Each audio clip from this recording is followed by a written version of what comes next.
crever assis sur votre cul ou bien vous crevez en vous bagarrant. Mais là au moins on aura essayé. On a un compte à régler. Faut que je regarde mon copain.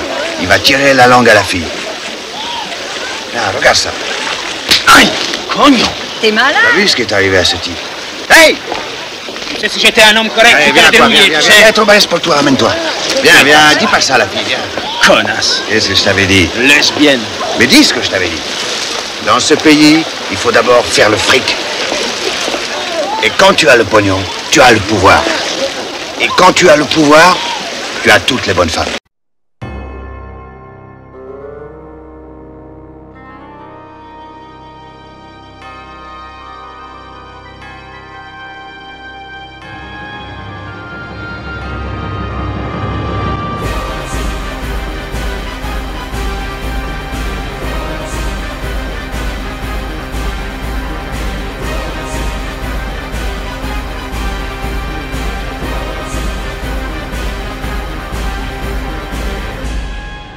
Vous êtes licencié. Coco, vous êtes viré. À chaque étape vraiment de la vie qui vous met en lien avec le système vous fera ressentir. La seule exception pour cette leçon, ça va concerner ceux qui ont des parents ou des grands-parents qui, eux, ont cumulé suffisamment de preuves sociales, en fait. Et ils les ont cumulées suffisamment pour vous. 5 bouteilles, c'est le salaire de Brice Hortefeux, je pense. Quelqu'un dont la famille a cumulé des richesses ou du pouvoir social aura moins cette nécessité de cumuler de la preuve sociale pour soi-même, en fait. Il y aura toujours voilà, l'héritage, le nom, la source économique de secours au cas où, des biens ou même l'aura du statut social des parents. Donc cette personne-là pourra se passer de diplôme à la rigueur ou de d'autres références, mais qui vont venir le valider dans le système.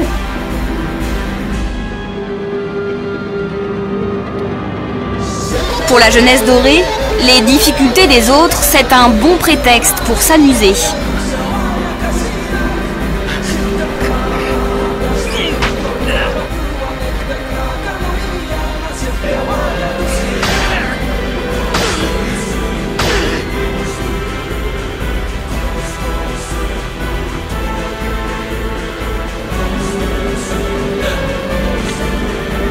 Dépenser sans compter et sans état d'âme. Car même avec la crise, la jeunesse dorée des beaux quartiers ne compte pas se serrer la ceinture, bien au contraire.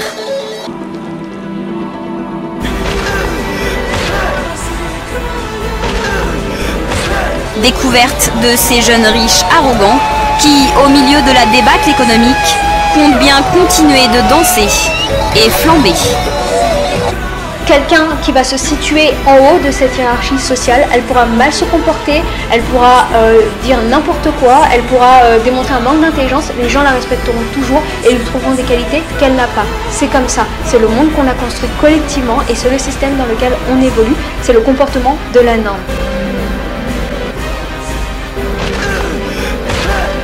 Et ça existait bien avant votre naissance. Donc la meilleure chose que vous pouvez faire, c'est vous en protéger en fait, c'est cumuler de la preuve sociale pour vous.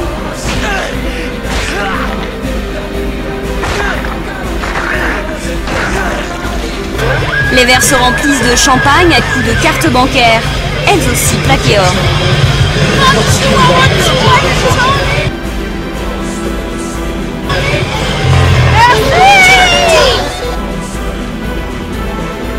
La crise fait recette dans ce jardin chic du bois de Boulogne. On subit une sélection sociale inconsciente en permanence. En fait, les liens entre les gens sont beaucoup plus subtils qu'on ne le pense. Les gens ne s'unissent pas par l'affect uniquement, les gens se lient par la ressemblance, leur appartenance à un même groupe social, la classe sociale en général. Ce ne sera jamais explicité, c'est même quasi inconscient.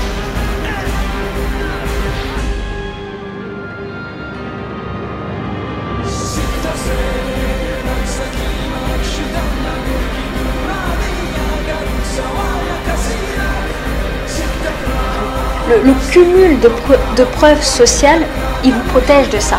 Et il ne protège pas que vous, il protège aussi votre famille, enfin votre descendance, vos enfants. Le jeu social, il se joue sur plusieurs générations. Ce que vous allez acquérir, vous allez le transmettre à vos enfants.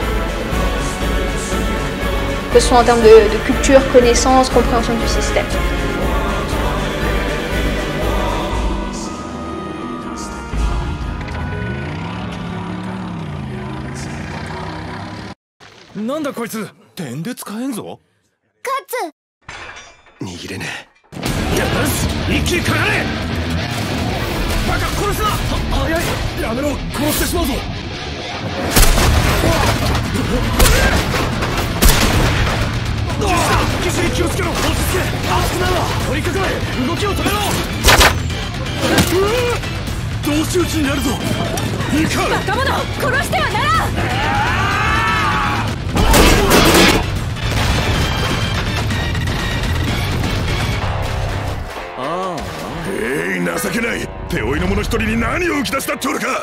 そりゃ仕方ないですよ。製鉄佐騎士団は別名お坊ちゃま騎士団。跡目を戦に取られたくない大貴族が箔付けと安全策のために入団させたボンボンの集まり。実戦の経験がある者なんてほとんどいやしませんから。Ils sont jeunes et ils sont riches, c'est la jeunesse dorée. Malgré leur jeune âge, tout leur semble possible. Ils créent leurs entreprises, jouent de leur réseau et de leur nom pour ces jeunes qui ne connaissent pas la crise, voire qui en profitent. Voici ma vidéo hommage à un très grand monsieur qui nous a quittés, Kentaro Miura, sans qui je n'aurais jamais pu survivre à ma misère ni avancer dans la vie comme je l'ai fait. Comme beaucoup d'entre vous, j'ai connu la séparation de mes parents très jeunes. C'est à ce moment-là que j'ai compris que le mariage n'était qu'une légitimisation d'une partie de jambes en l'air. À la maison, c'était la merde. Pour ma mère et moi, c'était la dèche, mais pour elle, c'était très important que je fasse de bonnes études. Alors elle s'est sacrifiée, saignée aux 80 pour me payer le collège privé. Comme j'étais HP non détecté, j'ai été harcelé toute ma scolarité. Et ce n'était pas ce qui pouvait m'arriver de pire. Ma mère m'avait bien fait comprendre qu'elle n'avait pas d'argent pour payer d'assurance. Ce qui faisait que si je me défendais ou blessais quelqu'un, celle-ci irait en prison. Il était donc hors de question de faire quoi que ce soit, peu importe ce qui arrivait. Et j'ai bien dit peu importe ce qui arrivait. Ouais, c'était la merde. Et vraiment la merde. J'ajoute à cela qu'en plus du harcèlement scolaire et de toutes les autres formes de harcèlement, j'étais en échec scolaire. Les agressions venaient de tous les côtés sans que je sache quoi faire. Et je suis sûr que beaucoup d'entre vous ont connu ça. Mais je n'ai jamais lâché. Même les profs qui voyaient parfaitement ce qui se passait ne faisaient rien. Ils se chargeaient même d'enfoncer le clou, histoire de se faire des copains chez les parents des fils ou filles de Bourges. Et au fond, qui j'étais pour croire que quelqu'un en aurait quelque chose à foutre de toute façon? C'est comme ça. La vie, elle est faite de hiérarchies. Il y a toujours des hiérarchies. Il y a des gens qui seront classés. En fait, il y a des forts, il y a des faibles, il y a des gens qui sont rapides, il y a des gens qui sont lents. On n'est pas tous pareils. On n'aime pas les hiérarchies en général. Mais la vie est faite de hiérarchies, visibles ou non. C'est la réponse à la crise de la jeunesse dorée de Paris. Une grande fête arrosée au champagne. On peut choisir d'effacer la hiérarchie dans la façon dont nous on valorise autrui, mais ça ne signifie pas que la hiérarchie n'existe pas. Elle existe dans notre société. On nous classe depuis qu'on est tout petit, à l'école, au sport, au travail. Ceci est la chronique d'un combat ordinaire, le mien, un combattant ordinaire qui fait de son mieux avec ce qu'il a. Tout le monde sait que le pauvre se fait toujours baiser par le possédant. On se fait enculer, sans vaseline. Comme à la maison personne ne pouvait m'aider pour les devoirs, j'ai dû tracer ma route tout seul. Une soirée anti-crise installée à grands frais en plein bois de Boulogne. Les difficultés économiques, ici on en plaisante avec dédain. Mon rêve c'était de faire les grandes écoles, mais j'ai pas réussi à y rentrer. J'ai alors décidé de me lancer dans ce que je considérais comme une guerre sacrée. Je voulais voir jusqu'où je pouvais aller, que ce soit physiquement, intellectuellement et moralement, faisant de mon champ de bataille quotidien les lieux d'études et les salles de sport. Je n'étais pas brillant et pas fort physiquement. Les batailles étaient très difficiles pour moi, mais je m'étais juré d'arriver au terme de toutes ces campagnes dans lesquelles je m'étais engagé, face à des fils de cadres coachés depuis l'enfance pour être des bêtes à concours, face à des enfants dont les parents les avaient mis très jeunes au sport pour pouvoir séduire, face à des gosses de riches dont les parents pouvaient les aider à faire leurs devoirs. Ma guerre était simple, sortir de la misère en apprenant le plus possible et devenir un combattant aguerri comme Guts. Chez les jeunes riches, le problème en ce moment, c'est pas franchement l'augmentation du chômage. De par ma condition et mon manque d'éducation, j'ai toujours été méprisé, à tort ou à raison. Ne pensant qu'à mes études et à apprendre, j'étais chiant comme un matheux. Je n'étais évidemment pas celui qu'on invitait dans les fêtes. Le système vous méprisera si vous ne cumulez pas de preuves sociales. Mais j'avais un pourquoi solide, me débarrasser de cette malédiction qui semblait me coller à la peau. Un jour ou l'autre, moi aussi je ferais partie des riches qui pouvaient asseoir leur domination grâce à leur statut social. On évolue dans un système et si vous ne cumulez pas de preuves sociales, des références, des réussites concrètes, visibles, validées par le système, des diplômes, le système vous méprisera. Et ça, vous allez le ressentir à chaque étape. Lorsque vous chercherez un logement, lorsque vous voudrez un prêt, lorsque vous vous présenterez à des gens. Fidèle à moi-même et à ce que je m'étais promis de faire, je continuais d'apprendre autant que cela était possible. Je continuais de me développer physiquement autant que cela était possible. Je continuais de gagner à la force du poignet autant de diplômes et de qualifications officielles pour l'État que cela était possible. On nous classe depuis qu'on est tout petit, à l'école, au sport, au travail, et plus on avance en fait, moins ce classement il est explicité en fait. Mais il est là, et il influence la façon dont les gens vont vous traiter. Je n'avais certes pas réussi à faire maths sup, maths spé, ni intégrer une grande école. Je n'avais certes pas de parents riches qui pouvaient me pistonner pour entrer dans une grande boîte. Mais je voulais être celui qui était capable de faire la différence. Celui qui pouvait aller là où personne ne pouvait aller. Celui qui pouvait vaincre l'impensable, comme Guts. Encore merci, monsieur Miura, d'avoir créé un tel personnage pour que je puisse m'identifier à lui. Donc quand vous candidatez pour un job, vous êtes dans une compétition. Quand on ne vous choisit pas, c'est pas parce qu'on n'a pas vu votre valeur, c'est parce que quelqu'un d'autre en a présenté plus. C'est dur à entendre, mais c'est une réalité. Après mon double cursus à l'université, j'ai connu les joies du chômage. C'est là que j'ai entrepris un nouveau cursus en cours du soir. Je m'accrochais au terrain de l'apprentissage avec la force d'un démon. Mon seul credo à ce moment-là étant, tant que tu ne trouves pas de travail, tu continues d'apprendre, tu continues de travailler, tu continues de t'entraîner. J'y ai trouvé un autre adversaire. Un adversaire contre lequel on pouvait pas gagner. Le supérieur hiérarchique, qui était en général l'interlocuteur direct du patron. Vous êtes licencié. Coco, vous êtes viré. Cette fois, j'ai connu les joies de la misère, les affres du mode survie permanent. Évidemment, dans ces conditions, il était impossible de fonder un foyer. Un type sans le sou et sans travail, qui a du mal à se nourrir et à garder un toit au-dessus de la tête, ne fait bien sûr pas rêver une femme. Alors, j'ai continué tout comme Guts à faire ce que je savais faire le mieux, me battre en apprenant le plus possible. Il y a beaucoup à dire sur le système scolaire, il est imparfait, mais il reste la preuve sociale acceptée dans le système et surtout la preuve sociale la plus facile à obtenir. Le diplôme, il faut se dire qu'en fait, il n'apporte pas que de la connaissance. De toute façon, cette connaissance-là, aujourd'hui, la majorité, vous pouvez la retrouver sur Internet. Le diplôme, c'est autre chose, en fait. C'est aussi justement cette preuve sociale. Il contribuera à votre identité sociale dans notre société. Celle que vous présenterez à chaque rencontre que vous ferez et les gens vous jugeront en fonction. Mais malgré tous mes efforts, j'ai compris un jour que je ne ferais de toute façon jamais partie des nantis. Et ce, pour une raison très simple. Je n'étais pas bien né. La seule exception pour cette leçon, ça va concerner ceux qui ont des parents ou des grands-parents qui, eux, ont cumulé suffisamment de preuves sociales, en fait. Et ils les ont cumulées suffisamment pour vous. Quelqu'un dont la famille a cumulé des richesses ou du pouvoir social aura moins cette nécessité de cumuler de la preuve sociale pour soi-même, en fait.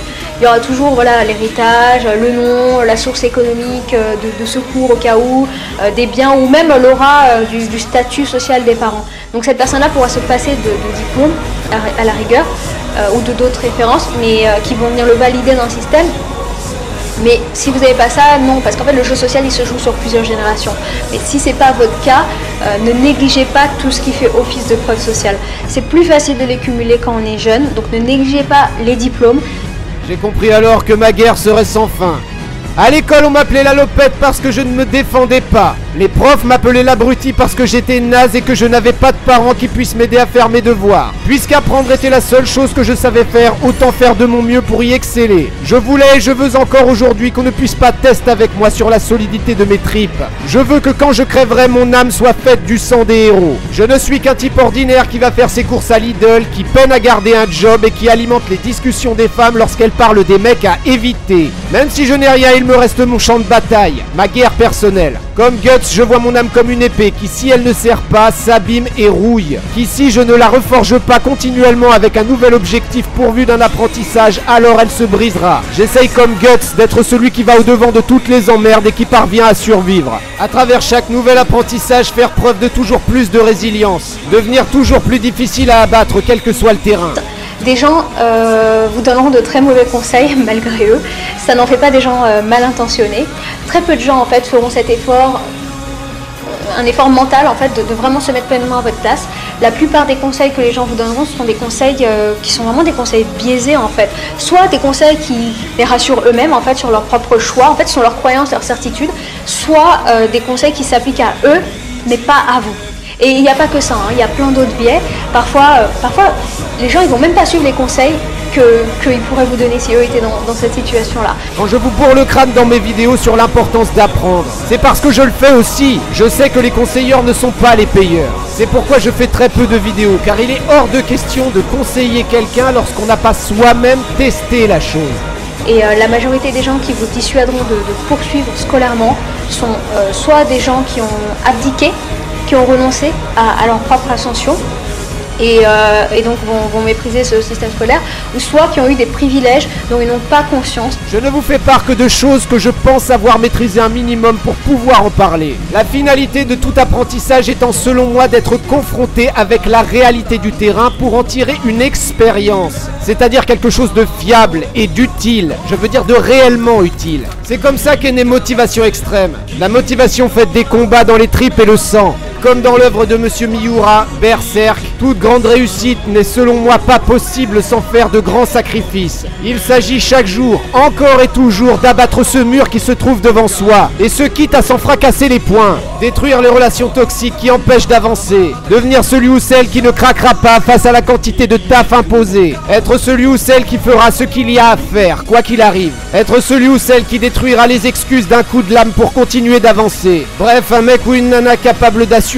quelle que soit la situation. Avec mes vidéos, je vous embarque dans ma galère, et je vous invite à me rejoindre si comme moi votre adversaire est la médiocrité. Personne ne choisit les conditions de sa naissance. Par contre, il choisit à 100% de ce qu'il décide de faire suivant la situation. Et en général, cela se limite à deux choix possibles, avancer ou reculer.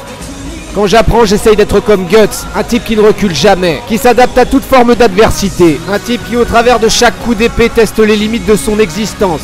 Cette vidéo, je la dédie à Monsieur Kentaro Miura.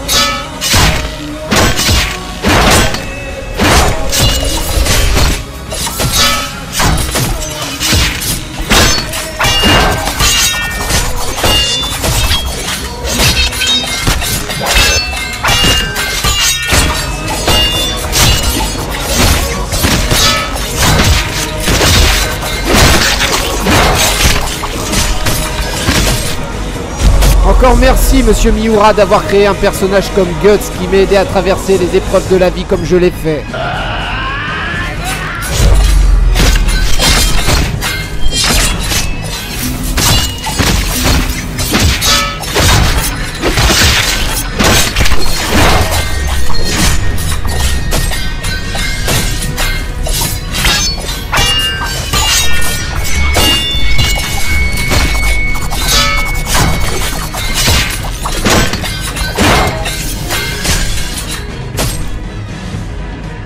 Tout comme Guts, battez-vous ou crevez.